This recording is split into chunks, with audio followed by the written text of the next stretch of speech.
Hi, everyone. I'm really glad to share with you some lessons on applying behavioral science to technology today. So what are we going to talk about? We're going to go and step through 4 core areas. First, introduce you to behavioral science. What is it? Second, give you the tools to apply behavioral science to technology. Third, suggest where behavioral science might fit into your product lifecycle, the way that you develop your products today. And finally, share a practical example of behavioral science at work. So just really quickly, a little bit about me. So whilst my accent isn't as strong these days, I grew up in a regional town in Australia. When I was growing up, the largest employer left that town, taking a few hundred jobs with it. Good professional jobs. This always made me interested in how to create good jobs and how to help communities transition. But 5 years ago, I realized a lot of this is psychology. It's about identity. It's about asking a steel worker to become a data scientist or a health worker. And this led me to startups focused on good jobs and understanding users, where I think we could take a scaled approach in that area. So why do we even bother with behavioral science anyway? Haven't the economists worked all this out already? And we humans behave rationally at scale. And if classical and modern economics has suggested that humans are broadly rational, we stack rank our preferences, and then we're consistent in our decisions. It suggests we respond in expected and predictable ways to incentives, rules, and information. Maybe that makes sense, but let's play a little game. I want you to look at this chart. You see there is an amount of time on the bottom and a percentage gain from an investment that you made from time 0 on the y-axis. So you are now the investor, trying to decide between which of these investments you would like to go into. So we have 5 possible ones to choose. Power trade, the dotted line, fortitude, the kind of straight line in there, alpha, tobacco trade, and the S&P 500, that thick bold line. Take a moment now to have a think. Which one of these would you most like to invest in? Just your immediate gut feel. Write it down in front of you or say it out loud. If you chose Fortitude Investments, you are with the majority. 68% of people choose that fund on average in this exercise. However, the challenge is one of those funds is really well known to you. Perhaps many of you remember Bernie Madoff. He had a well-known Ponzi scheme that collapsed in the global financial crisis. It is also Fortitude Investments. Those of you, of course, who chose this are not alone. That's what the majority chose. But why do you think that is? It's really about certainty.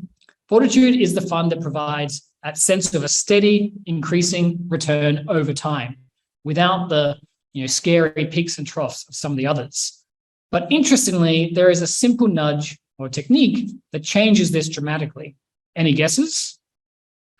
The answer is, which fund was the most suspicious? If you ask people that before they make the decision, about 17 percentage points of people change their approach. And so the amount of people choosing Fortitude declines to 51% of the time. Of course, there are 2 lessons in this: providing certainty and the power of nudges. This is really why behavioral science matters. It's why we see Uber or ticketing or Deliveroo so successful with this approach. Arguably, it's not because of their slick user interfaces, but it's actually the fact that they're sharing with you where exactly you are and what will happen next. You have certainty over when that taxi is going to arrive, where you are in the queue, or where you are in terms of your orders. So with that introduction, hopefully you can see why behavioral science matters for product. But let's make sure we're really clear on what it means, especially, to be fair, how it differs slightly from psychology in general. So behavioral science is the study of how and why humans make decisions and take action. Taking action is really important, as it's primarily interested in actual behavior and not stated behavior. For instance, we all say we want to go to the gym more, but a behavioral scientist is more interested in, did you go to the gym? Second, it's looking for systematic or predictive effects. This means, for instance, if we say taking time to go for a walk in your day makes you more productive, this works on average for everyone. These are not one-offs, but they apply to, in general, on average, everyone, all of your users, and so on. And broadly, these findings from behavioral science can be simplified into what might be called like a pop academic model, but it's a useful mental model for how to think. And that is that we have two sides of our brain, a fast side and a slow one. The fast is intuitive, automatic, reacts to your environment. If I say 3 + 3, immediately 6 will likely come into your head. It's what happens when you catch a ball. You're not doing the complex geometric equations to know when the ball is going to land in your hand. Instead, it's an intuitive reaction. And then there's slow, rational, considerate, thoughtful. If you need to do, large multiplication, or you're thinking about how you might win that game, not just catch the ball, this is more where that kind of part of the brain will kick in. And this is famously popularized by Danny Kahneman, one of the Nobel Prize winners in economics. And today, what we're going to really be focusing on is that fast side of the brain. But both are really useful. And a key finding is, however, that that we use our fast brain much more than we would like to admit. The slow brain responds to economic levers, rules, information, and incentives that I mentioned at the start, but also, of course, to larger shifts that might be occurring in values, beliefs, or attitudes in yourself or society. But the fast brain, well, that's looking for the easiest way out. And so it's often very responsive to the environment around it. And that's going to be much more the focus of today's presentation. But I want to make sure you don't leave thinking the only offering of behavioral science and wider psychology to technology are nudges. It does go much deeper than that. So thinking about nudges, just to be clear on what the definition is here. Broadly, they're an aspect of the choice architecture that alters people's behavior in a predictable way without forbidding any options. And this was popularized by Richard Thaler, who also won the Nobel Prize in economics, and an academic called Cass Sunstein. And so there's two areas that are really important here. Choice architecture, so what's that environment that your user is in? And then how do we help people make the best decisions for themselves?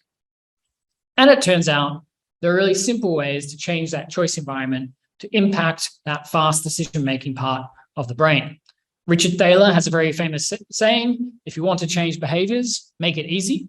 And then my old boss, David Halpern, CEO of the UK's Nudge Unit, and the Behavioural Insights team then summarized decades of psychological research into an easy mnemonic called EAST. If you want to change behavior, make it easy, attractive, social, and timely. Let's break this down. Easy. People will do the easiest thing possible. Take desire lines in parks. People won't follow urban design necessarily, the concrete path. They'll take the shortest possible route. And so that's why you see these, areas of heavy walking that don't necessarily apply to the concrete. And so think of choosing defaults for users as an example here. Then there's attractive. Make the desired action as salient as possible. Think of why Google won the search wars. Not only was it the best, it was also the simplest and most attractive to navigate. You literally wanted to do the search. And they famously spent months getting the right color blue on their buttons that made people more likely to search. Now, I'm not sure if people remember, but Alta Vista or Ask Jeeves, there wasn't that same focus on making the page attractive. Then there's social. Have you ever wandered down the street, seen everyone looking up, and then you do as well? Well, we're social animals, so having a social comparison, understanding what other people are doing, makes you more likely to actually do that behavior. And finally, timely. Here we see searches for P60, or employment summaries, essentially, in the UK. It peaks every year at April with the tax year. So if you're selling tax products, guess which is the best time to nudge users? And so thinking about what is that best time to actually when people might be most likely to be changing the behavior is what it means to be timely. So here we go, easy, attractive, social, and timely, an easy way to apply behavioral science in your work. And it's worth mentioning, of course, that none of this is particularly new. We have nudges all around us. Take driving, for instance. It's the ultimate guided choice environment. What nudges do people see here if you take a look for a second? So on the left, obviously, you'll see the barriers, making sure that cars aren't going off the road. You have the line in the middle, which is making sure people are really clear about where they're going. And you even have an arrow there, making sure people are aware that there's a corner coming up. And then on the right, you have something probably a bit more innovative, kind of a way of creating a really attractive kind of salient example that this is a pedestrian crossing. So people using these nudges in different ways. And whilst none of this is new, its translation into a science has, in the last 30 to 40 years, revolutionized the way we think about human behavior and developing new habits. So let's take an example where you might want to discourage littering. Here we see incentives being applied. There's a fine for littering. We see rules being applied. So littering is literally illegal. Then we might see information. So what is the impact to the environment, to yourself of that littering? And then finally, we see nudges at the end. These are two classic examples of making a behavior attractive. Who would want to litter when you could play hoops? And perhaps the footsteps are an attractive and salient guide to the rubbish bin that makes you more likely to take your litter there. Nudges aren't going to change everything, but they're a useful new tool that product managers and in technology we can use to actually see how we can influence user behavior. And of course, this is all great in theory, sounds awesome on podcasts like Freakonomics or great at dinner parties, but what makes this science anyway? Well, the science component is driven by measurement and experimentation. Behavioral science runs randomized controlled experiments to understand if its findings truly impact people in that systematic and predictable way that I mentioned earlier. This is just like what we've seen with vaccine trials in COVID-19, for instance. Two groups are made at random. One group gets a placebo, the other gets the real thing. And then we can see if the real thing works by comparing the two groups. We then test this in different ways and with large populations to make sure it's a robust finding over time. So that's nudge, but an important reminder for all technologists is not to fall into the trap of sludge. This is where instead of helping people make better decisions, expanding their choice environment, these might often restrict the choice environment and make it harder for the user to achieve the outcome they want. So here are two famous examples. One is from the New York Times, where it's just not that easy to cancel your subscription. On the way in, you can sign up online, put your credit card, it'll take you almost seconds. On the way out, the only real way to cancel your subscription is to actually talk to someone rather than just pressing a button. The other example is taken from The Economist, where they're using a decoy to encourage the purchase of a higher price. They have just the digital subscription, which is one price. Then they have the print and web together, making it seem like it's just an obvious deal in order to basically double the cost that you're paying. This is probably not quite as clear an example of sludge as the New York Times, but it's certainly an example of perhaps not giving your user as much freedom in their choices as they might actually like. So I want to be clear that many tools in behavioral science can be used for nefarious ends, and it's our responsibility as technologists to ensure we nudge for good and we don't sludge. So just thinking about that now, that was the summary of behavioral science and one of its tactical tools called nudging.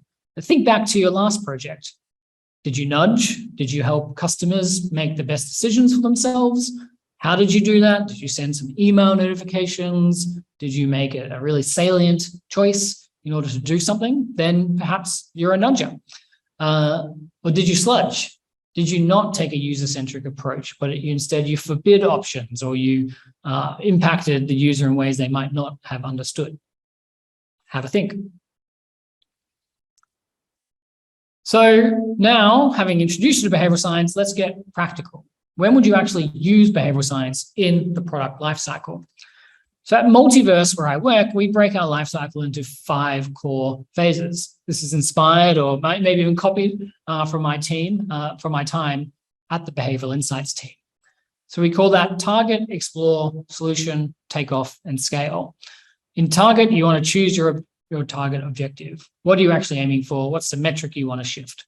In Explore, understand the problem space and the barriers to that objective. Why aren't people doing the thing that you would like them to do? And then that will throw up a bunch of solution areas. In the solution phase, therefore, you confirm your proposed approach. You do the trade-offs and prioritization to work out what you're going to build. And then you launch your MVP to users in takeoff before learning those lessons and scaling to all users. You likely have a similar approach at your company, driven by the double diamond or some kind of scientific method area. But mapping this is useful if we think about where things are going to actually apply to behavioral science. So in the Explore phase, you want to really understand that capability, opportunity, and motivation of your users. Why are people able to do the thing? Are they motivated to do it? These are the kind of questions you want to ask. In the solution phase is when you really want to think about that east. Is the solution easy, attractive, social, and timely? And if it's not, why not? How can you make it easier for the user? And then finally, of course, you need to be continuously updating that mental model you have of the capabilities, opportunities, and motivations of your users. So we've learned about behavioral science, where it fits into product life cycle. Let's take a practical example from my work. How might we encourage apprentices to retake knowledge checks? So today I work at Multiverse. We're an edtech company on a mission to create a diverse group of future leaders by providing an alternative to university and corporate training through tech apprenticeships. We provide apprenticeships to young adults and those looking to reskill. We focus on really in-demand skills, so not plumbing, or although plumbing is very much in demand, but more like software engineering, digital marketing, and data analytics, that tech side of the business. And apprentices pay nothing for their training and earn a salary while they learn. So that's a little bit of what we do at Multiverse to get you situated. Let's focus on the problem that we were having a look at. So this is broadly our learning ecosystem. Our apprentices engage in their learning over a 12 to 15-month course. This has a lot of detail, but in the middle here, you can see what we would call the core learning areas that an apprentice is doing. They do some kind of content, they do workshops, assignments, and they do knowledge checks, which is what you see in green. And that's what we're really going to focus on in terms of the problem that we were solving. So we wanted our apprentices to revise and learn more to make sure they understood the content.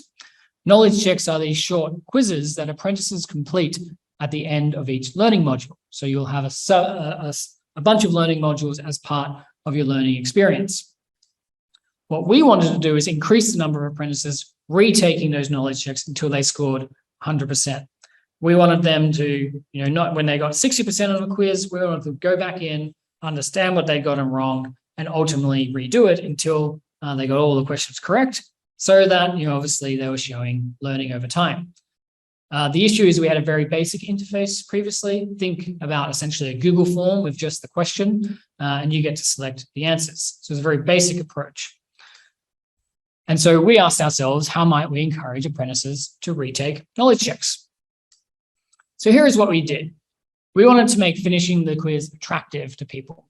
We tested whether a split screen, see here, the purple and then the gray, would work better than a typical approach, where questions are often read vertically. So you read the question and the answers are beneath it. And we actually ran this via an A/B test, and our users found this a much more attractive approach, so much more likely to finish the quiz and actually to retake it. We also gave our apprentices easy and timely review. That's the right answer, of why they got that question right or wrong, which you can see here in the image. And therefore, it was easy for them to find, and it was also provided just at that timely moment they wanted to understand more information about the topic, particularly if they'd actually gotten it wrong.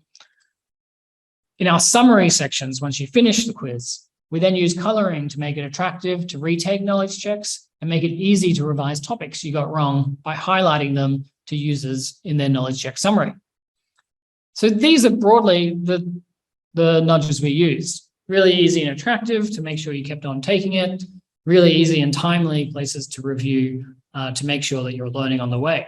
But I'm sure after this presentation, you could think of many more. For instance, you could do some social nudges around, are other people taking this at the same time, or what have other people gotten, in order to kind of encourage that behavior. But importantly, the result of all this was a more than 25% increase in retaking behavior, which was our target, compared to the existing platform.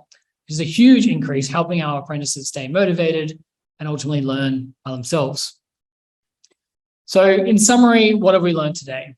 First, behavioral science is a systematic study of how and why humans make decisions and take action.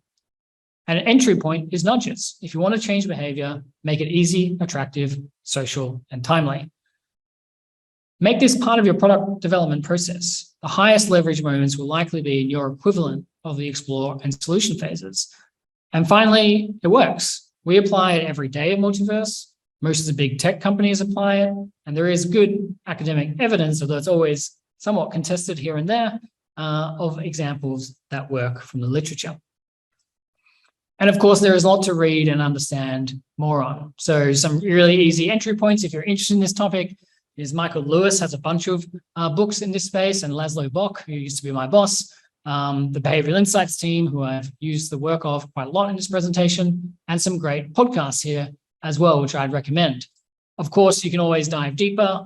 You can read Daniel Kahneman's Thinking Fast and Slow and actually read it. Don't just put it on your bookshelf. And then there's some other great books as well that get you into that space as well. So finally, that's it. And if you like this presentation, if you're interested in this space, if you're interested in the work we do at Multiverse, of course, we're hiring. Multiverse.io/careers. Please check out our pages and see what you think. So thanks a lot.